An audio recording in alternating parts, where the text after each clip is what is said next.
Hello everybody and welcome back to the channel. I'm Virginia, aka Orange Zeppelin, and sometime last year I shared this Yu-Gi-Oh coloring book that I got at the Dollar Tree, and I had a great time doing some coloring, and I promised to do a part 2, if not maybe even a part 3 in the future. And well, we're halfway through 2025 and that hasn't happened yet, so a little bit behind. But I feel like today would be a very good day to do some chill, low-key color and just have some fun experimenting. So I think it's a good day to revisit the series. And by revisit, I mean actually make a part 2. But first I have some coloring footage that I actually made to be in part 1 that I cut just for time reasons. So let's start out with the secret art. So the cut footage was of the character Bakura. I like this close-up shot. I really like making portraits in general, so I thought this would be very fun to work with. So the theme of episode 1 was basically using the exact wrong media for this type of paper, and you're going to see that theme continue here. Before filming, I applied a thin layer of gesso, which is basically an acrylic primer, to the paper in the hopes that maybe it'll stand up to water-based media a little better. This paper is absolutely not suited for that. In fact, it might disintegrate after too wet of a sneeze. But I do think this did actually help. You'll see that I started out with a watercolor stick that I rubbed onto the paper and then worked around with a wet paintbrush. And looking back at my footage, I believe I was using all gouache after this point. Gouache has a unique ability to reactivate with water even after it's dried, so that can be either a blessing or a curse. It's kind of like watercolors and oils had a baby, and now it has to go to a special school because it wouldn't stop biting people. Watercolors will not do that. Reactivate, that is, not bite people. So a lot of times I like to use watercolors as a underlayer and then do the real color mixing with gouache on top. This one though I think was all gouache. Also, if you want to see all of what I colored in the last episode and want to see the whole rest of the coloring book, I got a link to part 1 in the video description. I thought that this book has a weird assortment of images in that there's a lot of repetition of just identical images where they maybe could have just put another character in. Now, if you're gonna make a big mess like I am, or if you're using markers, your material are going to bleed through the paper, so it is nice to have options. There's a lot of lame activity pages in here too, so you might get lucky and what you want to color is going to have a maze or something stupid on the back. Also, this was literally $1. I should not complain. Like, oh no, my $1 coloring book is not up to my professional standards. At a few points during the painting process, you'll see that I switch brushes to blend. I have a trick where I'll use a clean and sometimes fairly dry brush to blend gouache rather than use the brush that has paint on it. This works for oil paint also. If you're trying to blend but not necessarily add more pigment to your paper or your canvas, I'm not even going to try oil paint in this coloring book. Can you even imagine that? The paper would just suck up the paint thinner like a sponge. It would turn into a massive pain and a massive fire hazard. I guess, though, you could pull you just tear one of the sheets out and affix it to something like masonite and oil paint on top of that. But I think this is getting silly at this point. This is a coloring book. The point is to be chill, to have fun, do something easy. I'm just very extra. So in the end, I finished with some colored pencil and just a little bit of pen. The gesso left the paper with a very toothy texture, so it gave the colored pencil a little bit more to grip onto. We're not going to get very nice, smooth detail, but it kind of worked out here. In the end, I think this turned out pretty cool. This is one of the only good close-up shots of a character that's in this coloring book, so I want to do a really good job on it. Now we're jumping forward into the current time frame. I am coloring in Baby Dragon. This piece was done as a warm-up for a very different art project done on that same day.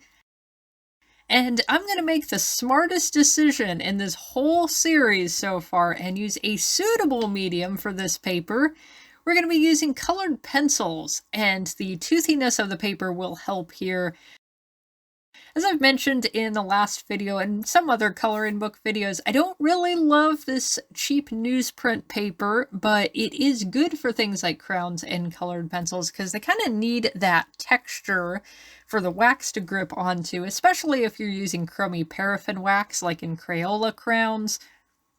But today I'm using Prismacolor colored pencils, which younger me used to use for just about everything, but nowadays I found I can be a little bit impatient for them. I do like to use markers or watercolor as a base before using colored pencils on top. But today, it's less about speed, more about chilling. We're just having a good time. I've got some coffee. I was watching a live stream of a Yu-Gi-Oh game while working on this, and I did try to edit out some spots where you can clearly see that I stopped working to comment in the chat. But coloring books can be a very fun and great way to practice your coloring skills. As a kid, I kind of just got bored with them pretty quick since I liked drawing my own art better. But I do think 10-year-old me would have been really excited for this particular coloring book because that's the age I was really into Yu-Gi-Oh! At. And at the time, my drawing skills were not quite there yet. I do really want to share that while writing my script and doing some extra coloring book research, I found a really cool site called Retro Reprints, and I'm going to link it in the description below. It is an online archive of all kinds of coloring books from super recent to super vintage. There's international releases, a lot of really cool stuff. Now, not all of them have scans available, and a lot of the ones I looked at didn't. Some had just a few sample pages. It was mostly a archive of many different coloring books that have been released. I'm very disappointed that there were no scans of Greek Thundercats, but it is still very fun to look through, and they do have a section for books that have scans. You can also buy ebooks through their site. I was having a little bit of a hard time getting the site to work, so this is something I might have to test out a little bit more in the future because there are some ebooks that I would absolutely love to get a hold of. I did start forgetting to make sure that I was actually still in good view of the camera now and then, so you'll see the coloring book start to drift further and further down my slanted desk, though I do move it back up at one point. This is why you'll see a lot of rags and rotary mats on my desk. It's so all my shit doesn't slide onto the floor. Okay, my shit still slides onto the floor, but anyway. I actually did throw one Caran d'Ache pastel in towards the end. It's that blue in the background, and that worked very well on this paper. That was smooth as butter. There's also some Micron pen used for strengthening the outlines and some final touches with a Sakura Jelly Roll pen.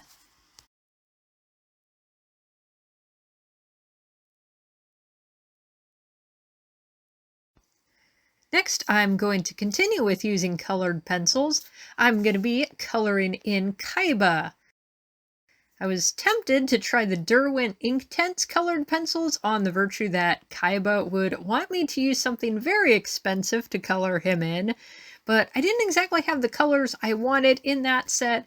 I did, at the very, very end, use that blue Caran d'Ache pastel again, and if that's not good enough for Kaiba, I don't know what to say. I struggled a bit with this one towards the beginning. I found that Kaiba's hair didn't turn out as dark as I wanted, and when trying to blend colors on the clothing, I found that it got a little too burnished in some places. Basically, you can blend colored pencils into a very smooth and very shiny texture, which is great in some applications. It's an excellent look for making realistic metal, But for things like clothes, I want there to be a little bit of texture. If you've been watching my channel for a bit, you already know that I work in a little anime store, and we recently started selling manga. I was really excited that we stocked the omnibus editions of the original Yu-Gi-Oh manga series, which is very different than what Yu-Gi-Oh is now.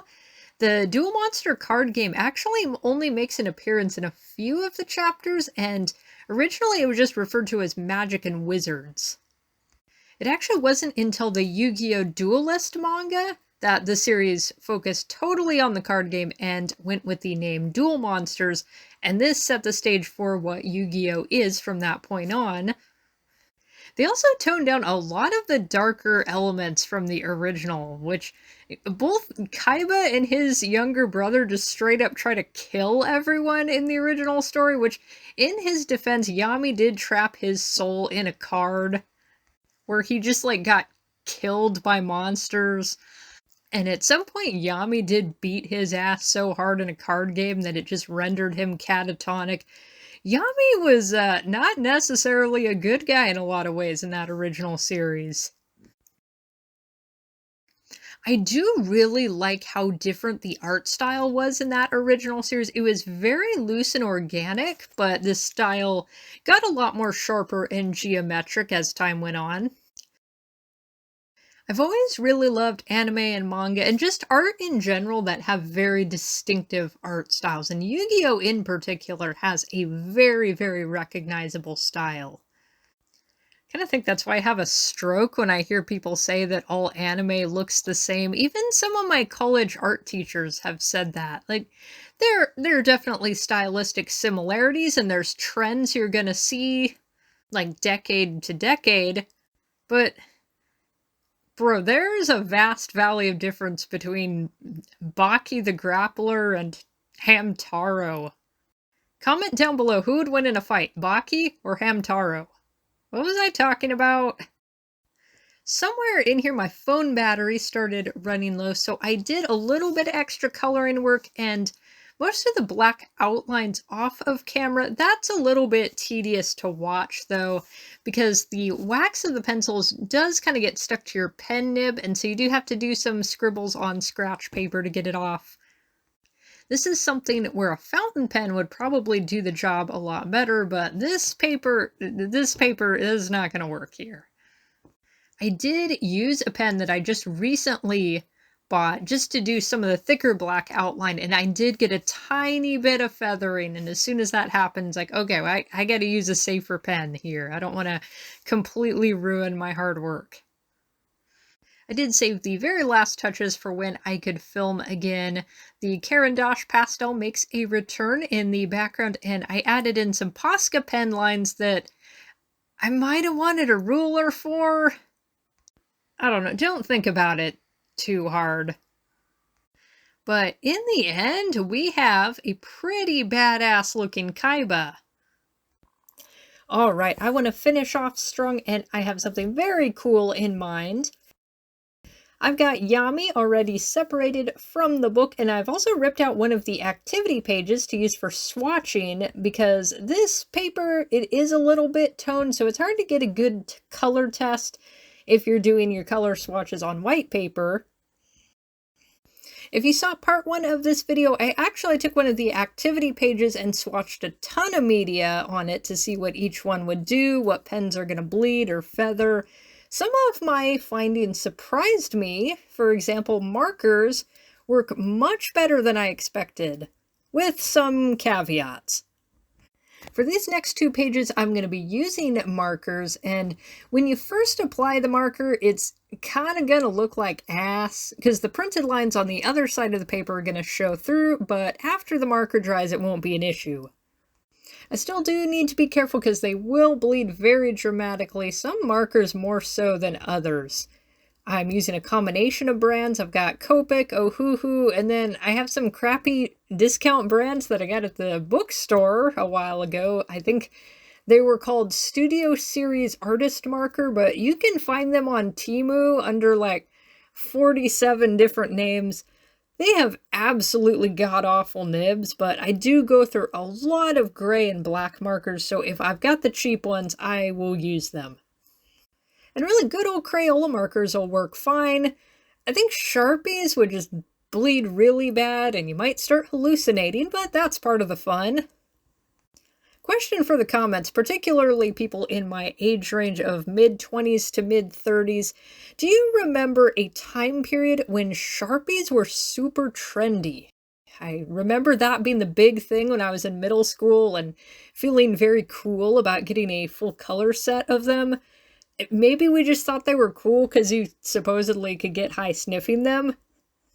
I actually inked a batch of comic pages with a Sharpie back then, and I'm pretty sure I got brain damage from that art session. I actually had to lie down at some point because the room was spinning. And I showed my friend the comic the next day at school, and she had to hold the pages a full arm's length away from her because the Sharpie fumes were still so pungent. This is why I switched to different kinds of pens. Started learning how to use like a brush and actual ink. So in conclusion, use proper ventilation. Your brain will thank you. Some of the finishing touches on Yami were to add white to his eyes so they'll really pop in contrast to the gray tint of the paper. Alright, so you'll get a good look at the finished Yami in a bit, but for now I'm actually going to jump straight into the last coloring page of the video, which is the Dark Magician. This is one of the Yu-Gi-Oh monsters that I do have a card of. That's one of the reasons I colored in Celtic Guardian in the previous video, is that I also have his card, and also he's cool. Actually did a tiny little watercolor painting of him recently. I'd like to draw and paint more Yu-Gi-Oh monsters in my own style, or maybe just emulate the original style for practice. I think that would be very fun. I should probably admit that I don't actually know how to play the card game. I just collected the cards because I thought they were cool. That being said, even if I did play back in the day, apparently modern Yu-Gi-Oh metagame rules are just... It's super weird now, so if you played back in the day and try to get into it now, it's like, what is happening? What's going on? This piece was very quick to do because I'm basically just layering a lot of purple. I am going off of Dark Magician's anime appearance, but he does have variations to his appearance and color scheme. You will see art where his clothing is much more blue with red detailing, and his skin is a very green shade. I think that was his original color scheme. I also really like the red and black variants, but I'm going with the purple here. I haven't really been describing my actual coloring process. I usually shade from light to dark when I'm working with markers. You can go the other way if you want to start with the shadows, but once the marker color is on the page, you can't really make it any lighter, so it is much easier to go darker. So to me, it's a lot safer to use a very light base color, start blocking in progressively darker or richer colors. This coloring book art kind of simplifies his magic ring details, but that's alright. I went with a golden look and added some white highlights, which I think looks really good in contrast to the purple. Now I've got these both colored and I want to collage them together. And originally I was going to use white paper as my background, but then I remember I've got this thick black paper and it's the perfect size. So we're going to very carefully cut each image out, and I'm lightly marking where on the paper I want to paste everything down. With Yami, I ended up lightly fixing him into place with washi tape since I'm pasting the Dark Magician down first. I wanted to make sure Yami didn't get moved out of place too much. We're very carefully gluing the back of each image since there's a lot of very thin spots and I'm trying not to bend or tear. After they'd been glued down, I went in with a little bit more black pen to hide spots where I cut poorly, and I also went in with gray markers for a little bit of contrast. So here is the finished piece, and this actually goes very hard. I'm very happy with how this turned out. I'm happy with how all the pages in this video turned out, and I had a lot of fun working on them. And I hope you all had fun watching. Thank you for tuning in. If you want to see more of my art that I actually drew and didn't just color, check out the links below. I'm most active on Instagram and DeviantArt. And I will see you in the next video.